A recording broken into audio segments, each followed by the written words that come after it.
Welcome to everything induction, labor, delivery. Let's do this. So the reason that I wanted to do this video is because I know personally before I went in for my labor and delivery, I wanted to watch real life, inductions or labors or deliveries that were going to be similar to the one that I hoped that I would have. So my biggest hope is that this helps at least one of you out there. Just to preface this, I was induced because my baby was pretty big, and she weighed 9 pounds, 5 ounces. So I'm glad that I was induced, and I'm glad that I had her when I did. But I did have an epidural. I, again, had a pretty big baby, so that's something to factor in, and might be helpful to you if you know you're having a big baby as well. But that was kind of my labor and delivery experience. So now I'll just kind of go through what you should expect. So the first thing that you should know, if you do have an induction scheduled, it is very nice to be able to prepare mentally and physically. So usually they will schedule you for an induction in the evening because they want to start the process and then kind of help your body go into labor overnight. And then by the next day, you're in full force labor. So that's at least my experience. So I was scheduled for the first part of the induction process at about 5 p.m. on a Tuesday night. So I had all day to kind of gear up for it. I had my hospital bag prepared. I showered. I wish that I would have braided my hair. But I didn't until I got there, and I'll go into why that was an issue a little bit later. But so I was able to kind of eat bigger meals in preparation. So that is something I would suggest.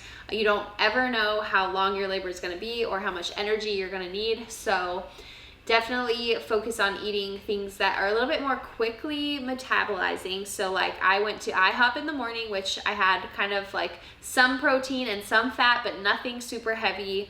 I had carbohydrates, which were great. So I had pancakes and all that good stuff. And then later on in the day, I think we had Panera right before I went in. Just because, again, that was not going to be heavy on my stomach. It's not going to be greasy and make me throw up, because that was another fear of mine. So just keep that in mind in preparation to go into your induction. You want to be fueled because sometimes they don't allow you to eat when you get there. Thankfully, when I got there, I asked, can I eat at least a snack from 5 p.m. to midnight? And they said, yes, you can pretty much eat until midnight, and that's it. So I was very thankful for that, but be prepared to not be able to eat starting when you get there. When you get there, you will check in. You can bring your stuff into the room. Every hospital is different in that sense, so just keep in mind that if you do have a lot of stuff, you don't have to get it out right away. You can just kind of go check in and then maybe have your husband bring it up or bring it up a little bit later. But you will have to do a lot of paperwork at the beginning, and they'll start getting you hooked up to your IV. If they need to give you any antibiotics or IV fluids. For me, they gave me IV fluids. And I don't know if that's going to happen for every single person out there, but because I was scheduled for first the vaginal insert, which helps kind of soften your cervix if you're not dilated at all, which I was not dilated. And then you also will want to have IV fluids because you're going to get Pitocin, which kickstarts your contractions. So they hook you up to everything. They hook you up to your heart rate monitor, baby's heart rate monitor, your contraction monitor. So lots of stuff. And then you do a bunch of paperwork. So be prepared for that. Got in there at 5, and I really didn't have a chance to slow down until 7. So the reason that I would suggest braiding your hair, doing something with your hair beforehand, is because they hooked me up to all that stuff, and I had like cords everywhere and cords everywhere here, so it was really hard to be able to like get to the mirror, braid my hair, and I really needed it back for the next 24 to 36 hours. So highly recommend that. So they did end up doing the insert of, it's basically like a little tiny pill, like literally it looks like you could just swallow it, but they insert it into your cervix. For me, this was kind of, it was just not a fun experience, not the pill part, but them checking to see if I was dilated. For some reason, the nurses that checked me on that particular day just like couldn't find my cervix and basically had their hand up there forever. And I was like, okay, y'all need to stop. So like I said, you know, I don't know if this is going to be everyone's experience, but that was my experience. That was not a fun part of that process.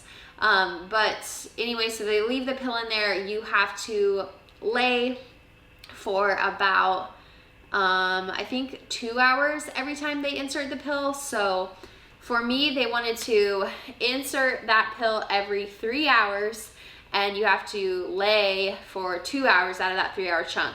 So you better not have to go to the bathroom. That was one of my issues. However, they do kind of let you like get up if you need to and go to the bathroom. Some people won't have that pill inserted, or they might go a different route to help try to like soften your cervix, because the goal is to get you dilated enough to start Pitocin and start your contractions, almost mimicking the natural process of labor.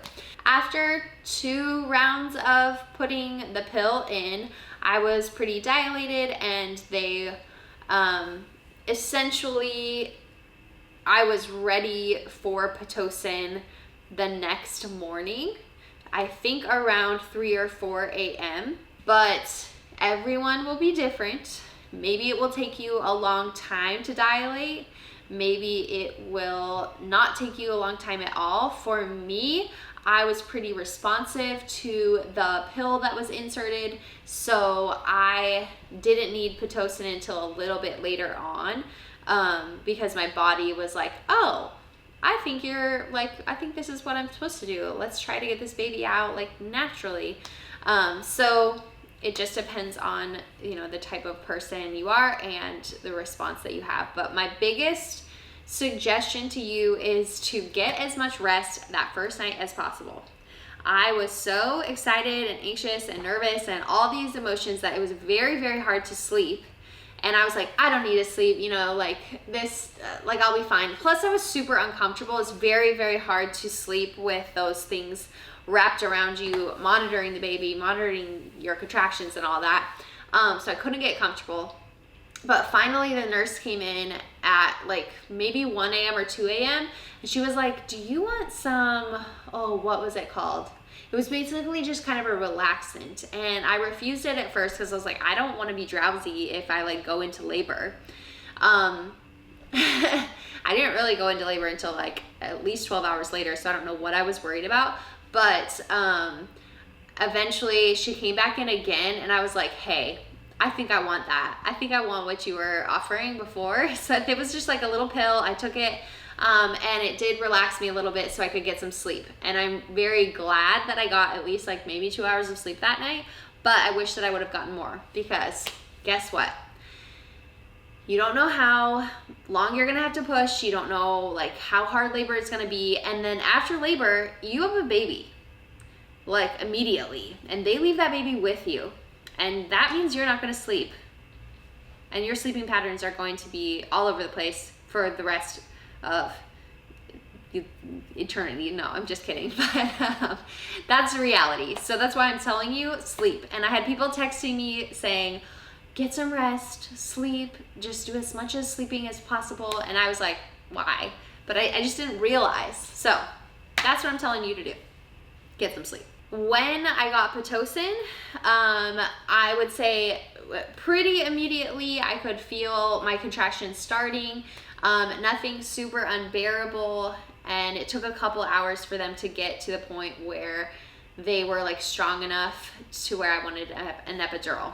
Everybody's gonna be different. I told myself when I get to like a level 7 pain, I'm going to request an epidural, because I didn't know where I was in line to get an epidural. Maybe it would be an hour and a half before I could get one, or maybe it would be really quick. So the last thing that I wanted to do was request the epidural and wait 2 hours while I was contracting, maybe go into labor and not be able to get an epidural, etc. So you can ask for an epidural whenever you want. Maybe you'll be at a level 2 pain. I don't know. For me, the epidural process was not difficult. The anesthesiologist comes in. I would say the hardest part about that entire epidural insertion was you have to like be in one position, and my neck hurt actually so bad. So it wasn't my back that was hurting where they were inserting it. It wasn't my contractions, although I had a couple of them while they were doing the epidural. But yeah, that was the hardest thing, because for about 20 to 25 minutes I had to like sit there with my neck like this, because you have to be in one position. If I could recommend that you get an epidural, like I absolutely. I think it helps you relax. Some people it helps you go into labor a little bit more. Some people it's the opposite. So yeah, you just don't know, and you don't know if your epidural is going to be very effective. Like sometimes it only works on half of your body, sometimes it doesn't work at all. So just go in with the expectations of this might not help that much, and if it does, then yay. But I loved my epidural. Yes, I would get one again. I know some of you might be asking or thinking like, what do contractions feel like? Because that's what I had wondered. For me, they started in my lower back and they would just kind of radiate around my lower stomach. They felt a lot like menstrual cramps, just worse. I almost I would describe it as if you had something like running down the center of your body and it was able to like twist and turn, and somebody was like it was just a writhing pain.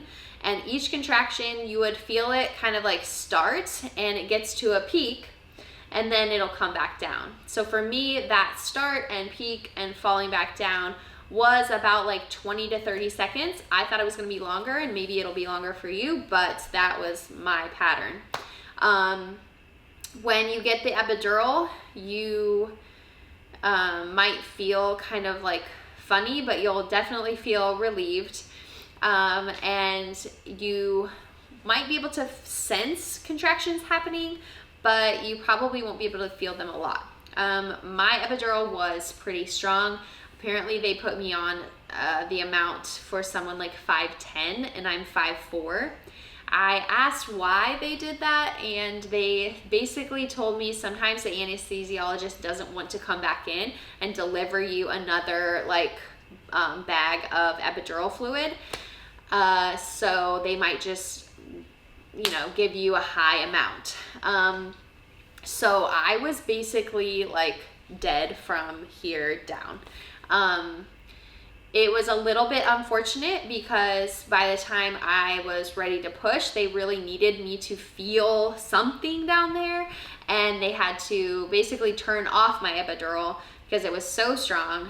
And then after that, I could feel pressure and, contractions starting, that kind of thing. So I'll get into that in a second. From the time I started Pitocin and did the epidural, went through laboring and got to the point where I needed to push, it was, let's say maybe 12 hours total. So yours might be different than that, might be shorter and longer, but they'll check you very regularly for dilation. Thankfully, that process got easier for me after my epidural because they didn't have to just search for my cervix the whole time. So I was very happy about that. That was probably the most annoying part aside from contractions, was just getting checked so often. Within that time period, I ate 2 popsicles and had some ice chips. I tried to stay hydrated, but it's not really, they don't really want you to chug water constantly, which is why you're on an IV. and that helps a lot with your hydration. But they also insert, usually, I think with every epidural, they insert a catheter, which means you don't have to get up and go to the bathroom. That's just how you be. That part was not a painful process. I didn't even feel it because I had the epidural at that time. So I wouldn't worry about that. At around 4:10 in the afternoon on Wednesday, so keep in mind I went in at 5 p.m. on Tuesday. I was ready to push at about 4:10 on Wednesday. I was every single emotion possible because I was like, wow, this is really happening. I didn't know how to feel. So really expect that you're going to go through a lot of different emotions all day long, and it's going to get really probably a little bit like nerve-wracking, exciting, scary at that last portion. But I promise you, and I will tell this to everybody, epidural or not, you can do it. Be confident that your body's going to do what it needs to do to have your baby. Do not be scared. I wish that I would have not been so scared about it. It's a very just empowering experience, and it's great and wonderful, and yeah, I just do not lose sleep over it. My pushing took about 2 hours. I would say that that is maybe a little bit standard for your first baby. It might be a little bit long. Some people, it takes them 20 minutes. But for me, there were a couple of things keeping her from like being pushed out, which is just kind of like getting past the pubic bone. She was a big baby, so it was going to take a little bit longer. It's also my first baby, so it's going to take longer. But I was very thankful that they turned off the epidural so I could like know how to push. Otherwise, I feel like I would have just been trying and hoping that I was doing it right. Pushing actually takes a lot more like thought and skill than you would think. I thought, oh, I'll just like push, you know, and the baby will just kind of come out eventually. No, it was like there was a certain way to push, and for me, what I had to think about was like pushing straight like through my body. I know that sounds really weird, but that's the best way I could describe it to you. The pushing, basically it's like centimeter by centimeter. You're just making little tiny progress, because when you push, that baby will get pushed further down, but it almost like comes back in when you stop pushing. So it's like you just get a little bit every single time. Another part about pushing to keep in mind is you only do it during your contractions. So once your contraction starts, you will take a deep breath, you will bear down and push, and then your doctor will start counting. It'll be 10 seconds, but for them, that means like 15 to 20 seconds. They start counting late, I don't know, at least for me, and you'll do that 3 times. That's how my pushing went. So you'll push for 10 seconds, take a breath, 10 seconds, take a breath, and 10 seconds, and then you're done. And then you wait till your next contraction. So hopefully that gives you kind of like a vision of what that will look like. And then, I mean, hopefully your baby will come out and it'll be great and wonderful. Because I had an epidural, and they turned it off, by the end of my pushing, I could feel quite a bit of things. So they will kind of like stitch you up. My baby's waking up. They will kind of stitch you up if they need to. They'll deliver your placenta, which was not that big of a deal. I didn't really like, it didn't hurt. I didn't feel anything. It does hurt when they like push on your belly. So some of those ending things, I thought I wouldn't feel as much, but I definitely did. So be prepared for that. It's not anything that'll make you cry, but I'm gonna go grab the baby because she woke up from her nap, and then I will end this video with how I feel about the entire process and any last bit of recommendation I have for you. So overall, I would say my induction experience was very positive. I loved my nurses, and that's something that I know you don't have any control over, but it helped a ton. And then also just having a helpful husband, and I was able to have one guest there, and so Brad's mom was there, and she was very helpful as well in every aspect. So if you can have adequate support with you, I highly recommend that. And then of course, like I said, definitely eat beforehand, fuel beforehand, rest at night when you can, because when the baby comes, you'll be at kind of like a lack of rest. So get in as much as possible, even when you're very excited. Lastly, I will say I loved my epidural, but of course that choice is up to you. And then overall, just don't be scared of labor and delivery. It is a great experience. Not every part of it is great and feels great, but the result is amazing, of course, and it's nothing to be scared of. So please just take a deep breath and relax about it, and try to be excited and enjoy every minute, even if it's not like, you know, even if it's painful. But that's it. Please comment below if you do have any questions about induction or labor and delivery, anything I left out, because I know that there's quite a bit of things that I left out, but I tried to hit everything. And then subscribe if you haven't. Many more videos to come. And Letty wants to say that, what, Letty? You're worth it, right?